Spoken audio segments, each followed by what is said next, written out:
So now there are mainly three types of rocks found in our environment.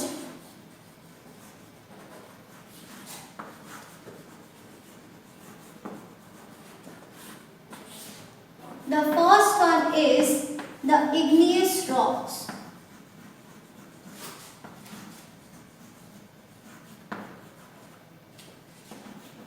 The second one is sedimentary rocks.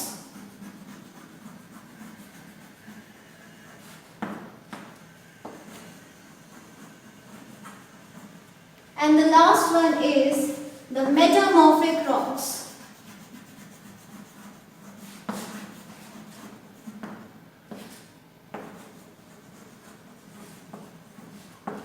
Children, all these three forms of rocks are very important for us because not only they help us in getting the natural resources for building our daily use materials and not only for construction purpose, but also they provide a source of natural resources which are present in our environment, and they make our country or our nation rich in that particular natural resource which are naturally occurring.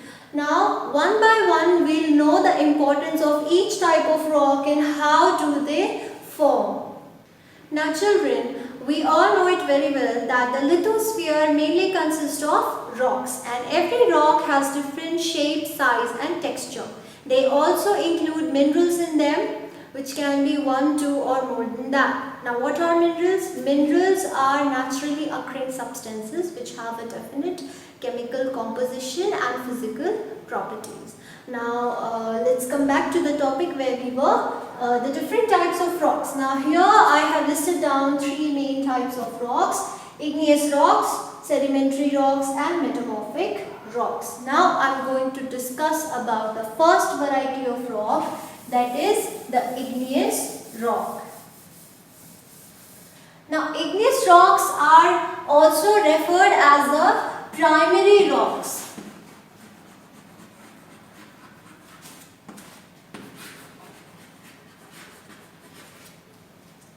Why are they referred as primary rocks? Because when the earth formed and there were lots of volcanic eruptions, due to these eruptions, when the molten lava or the molten magma came out of the earth's surface from the vent of these volcanoes, they cooled down and formed the very first variety or category of the rocks, which were the igneous rocks. And all the other rocks, that is the sedimentary and metamorphic rocks and their different varieties, they all developed due to this igneous rock. So therefore it is known as the primary rock because it is the generator of other varieties of rocks.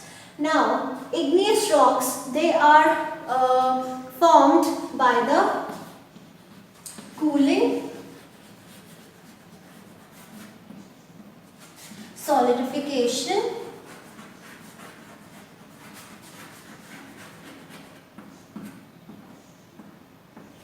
and crystallization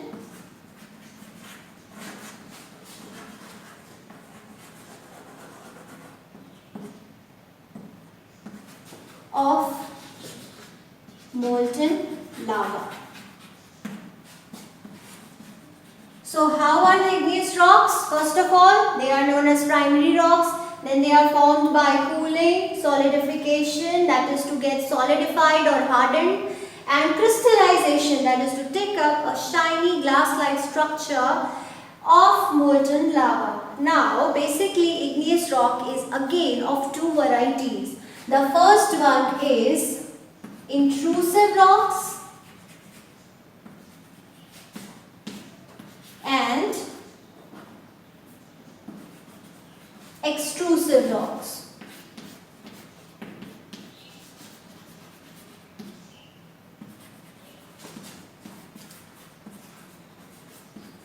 Now here I will be making a sample diagram to tell you that what are intrusive rocks and what are extrusive rocks. Okay, so now here I am drawing, as you can see, I have made a plain flat land surface here. Let's assume that this is a volcano over here, over the surface surface of the land. Alright, and this is the vent. Vent or the cavity or the hole present at the top of the volcanic mountain from where the molten lava will come out. Now beneath the layer of the earth is the large deposit of magma. Deposit means where the magma is collected. Okay, so let's say that this is molten magma.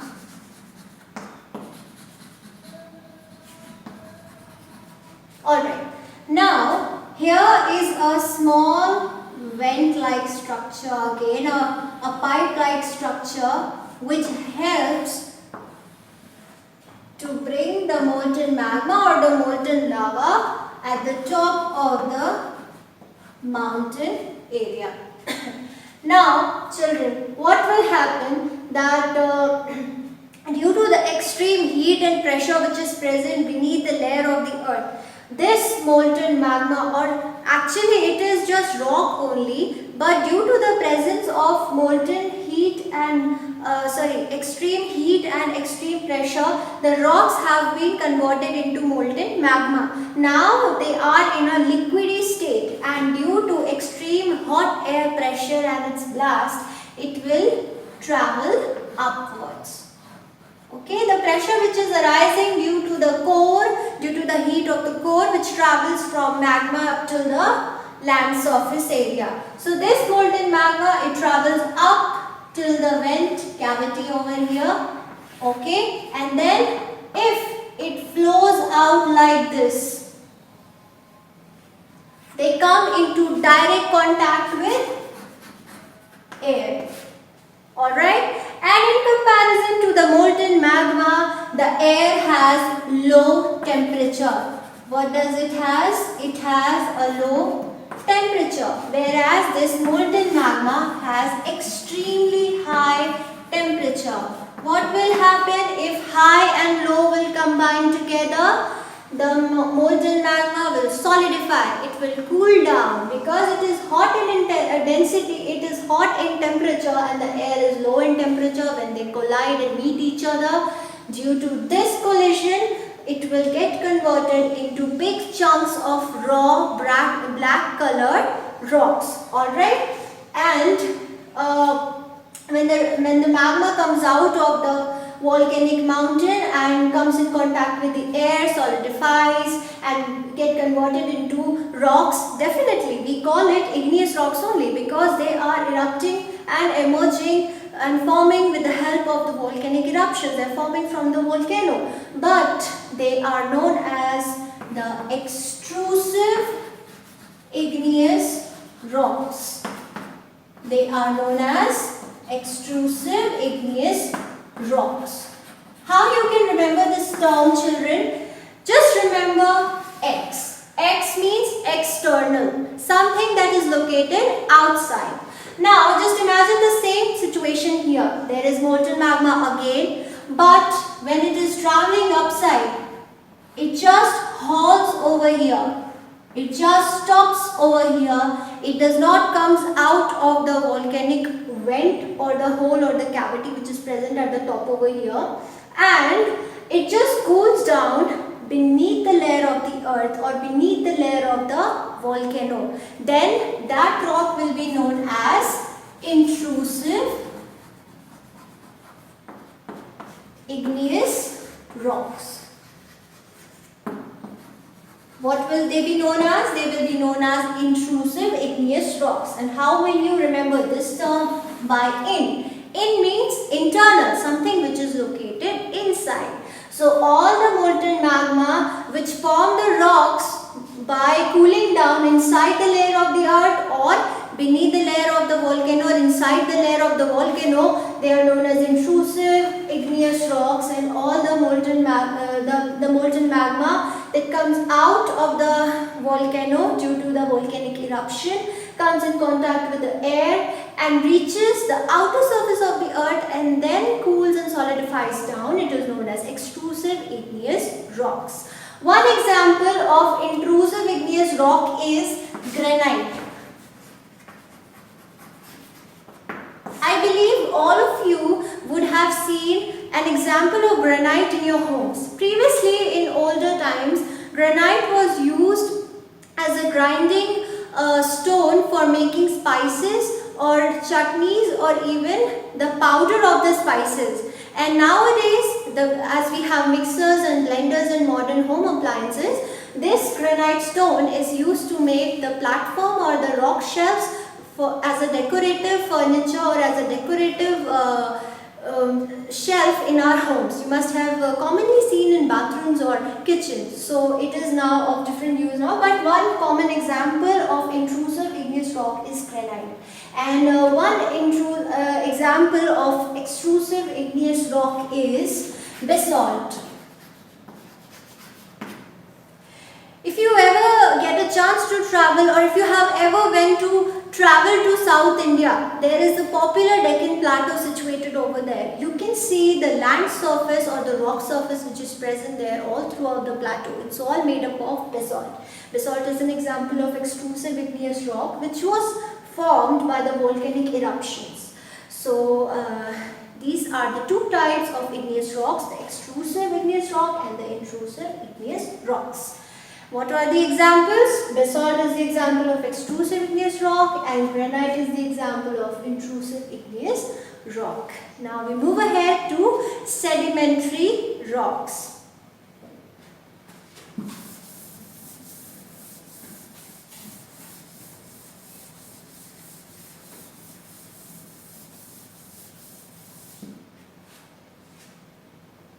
So our next category is of sedimentary rocks.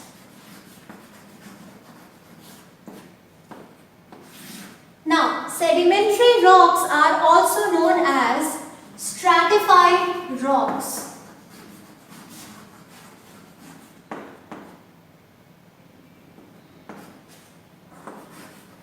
Why are they known as stratified rocks? What does this word mean, stratified? Stratified means to overlap or layer on one on top of each other. Just like here what happens, that suppose, here also I'll take a small example with the help of a diagram. Suppose this is one igneous rock, alright. This is one big chunk or one big piece of raw igneous rock. Now due to the heavy air pressure, then the climatic changes, alright, then severe rainfall, then extreme sunlight. What are all these factors doing? They are putting pressure on this piece of rock, and ultimately over a large duration of time what happens? This rock develops cracks. It develops cracks in it. And then what happens? This big rock gets converted and broken down into small pieces. Okay? So children, what happens? I'll again repeat. Due to several natural elements such as air pressure, then changes in weather and climate conditions, heavy rainfall, sunlight, the pressure is all withstood by the rock, and then the rock, due to this natural element, it breaks down into several small chunks of rocks of different shapes and sizes. And this procedure goes on and on unless and until the rocks are small enough or they are broken into small pieces which are enough to be carried away with the help of wind and water, and then they combine together to form what? Sedimentary rocks. Yes. So what happens when these extremely small pieces of stones or rocks, which we call as sediments, combine together? They form sedimentary rocks. Now, these small pieces of rocks, which we generally call as sediments. What do we call as? We call it as sediments. What happens to them? They were actually once upon a time, they were just one big chunk piece of rock, igneous rock, and then due to the natural elements and the pressure that it has to go through, it got broken down and down and down into extremely small pieces, which is known as the sediments. Now these sediments, they are carried away with the help of air and water, and then they form sedimentary rocks. What do they form? They form sedimentary rocks. One common example of sedimentary rocks is of sandstone,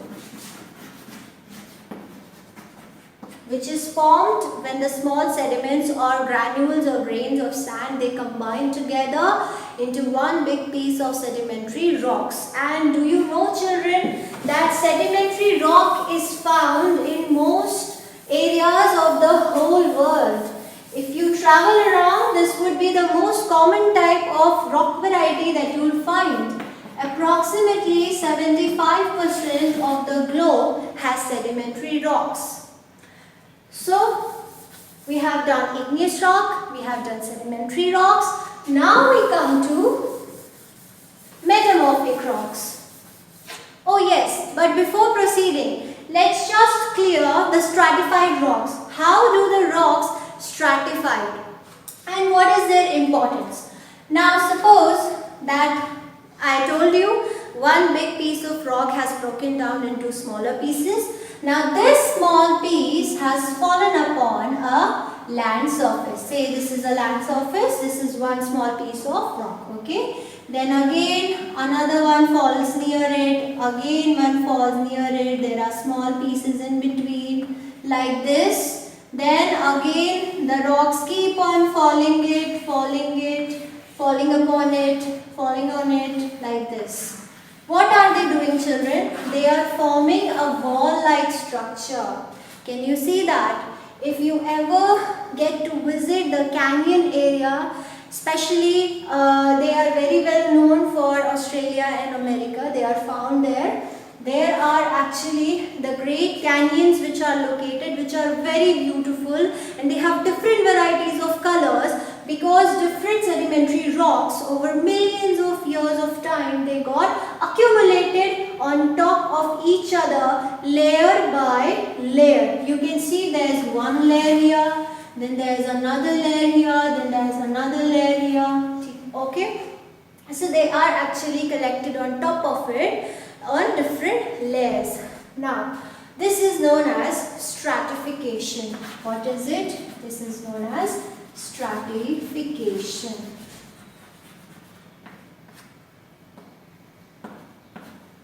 Okay. Now, why is it important for us? Why are sedimentary rocks important for us? First of all, they are a very rich source of fossil fuels. Now fossil fuels you clearly know, for example coal, natural gas, LPG. These are all the elements which we get as our fossil fuels with the help of rocks. Now what happens? These rocks do not get accumulated on top of each other within a very short period of time. It actually takes a very long period of time. And during that process, it is very possible that in the midst of these stones here, you can see there are some blank spaces. What can happen? That maybe some plants or some animals or some birds, they can also get trapped between the layers of these stratified rocks. Yes? Or maybe they died due to natural reasons and they get trapped between the layers of the rocks. And how do we get fossil fuels? What are fossil fuels?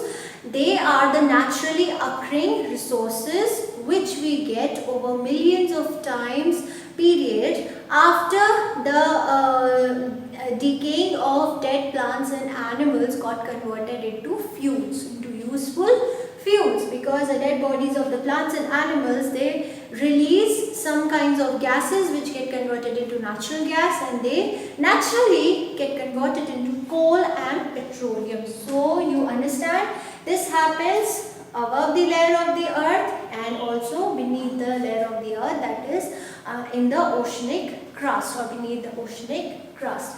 So due to the stratification, the animals and the plants, they get trapped in between these layers of those rocks, and they then gives us fossil fuels. So they are very much important source of natural resources like fossil fuels. Next, they don't break down, they just get even more refined and beautiful. Like they develop different layers of colors in them, they develop different shiny appearance to them, they have a luster, they have a shine, they have a glistening effect to them. For example, marble and slate. You all must have played with marble balls, you all must have seen the marble floorings. If you look closely at it with the help of a light or sunlight, you will observe that there are tiny particles of mica, which are the shiny glitter-like particles present inside those marble stones or rocks. This is all due to the changes that happens in the metamorphic rocks. So they are formed due to the changes in the heat and pressure, the natural elements of the environment. They are formed due to that. Examples can be marble and slate. Okay. So children, these were the three main types of rocks: the igneous rocks, the sedimentary rocks, and the metamorphic rocks. Now we come to the uses of rocks. How are rocks useful for us?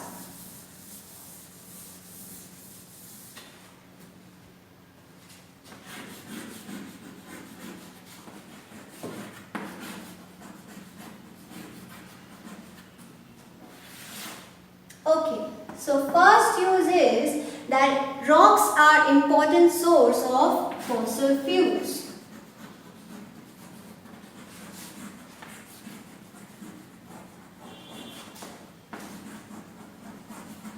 Fossil fuels such as coal, petroleum and natural gas. All these items are used extensively in our daily life, and we cannot literally work without them, as petroleum is further converted into liquefied petroleum gas, that is LPG, which is used domestically and commercially in homes as well as shops for cooking purpose. Then petroleum is used for fueling the vehicles, and the diesel, which is a byproduct of it, the oil that we get from the natural resources beneath the layers of the rocks, it is also used for fueling various types of vehicles.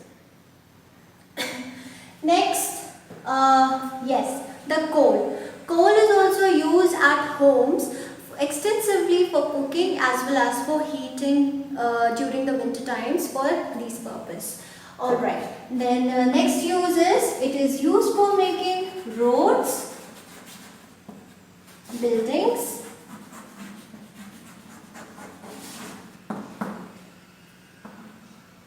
and other construction activity. Now you know it very well, children, that rocks are extensively used in the form of stones and concrete stones while the roads are being constructed as a base for it. Plus, they are also used while the house is being constructed or any building is being erected, and they are also used in other various constructive activities. Next uses, they are also the natural slate. It was previously used to make the blackboards. Previously, you must have seen the natural blackboard, which was sticked and attached, or you can say just cemented with the wall. That was the pure blackboard, which was made out of natural slate. Now this is another form of technology, this green blackboard, that we can make up because the natural resources are getting depleted as our wants and needs are increasing. As the population is increasing, the natural resources, they take up time to form, right? So they are taking time to form again because it takes millions of years to form the natural stones and rocks for which we can use. And so even if you see this chalk, children, this is also an example of a mineral. Chalk also used to be a natural mineral. which was naturally found in the environment. Now you can say that with the help of technology and advancement, this chalk is also made artificially with the help of chemicals now to save our natural resources, just like this blackboard. We are advancing in technology, we are saving our natural resources, we are conserving them, we are finding substitutes and alternatives for the natural resources so that they don't get depleted completely. So, alright, let's get back to the topic now. So, blackboards, etc. These were some of the uses of rocks. Even they are used at domestic level for floorings and making walls. Now, still in today's time, if you visit a temple or any religious place, you will see that they are highly decorated with marble floors and pots. Why? Because they are very valuable stones, they are very valuable rocks. As metamorphic rocks, they change in form and their composition, they become extremely beautiful. So you will see that these valuable rocks are found in places of extreme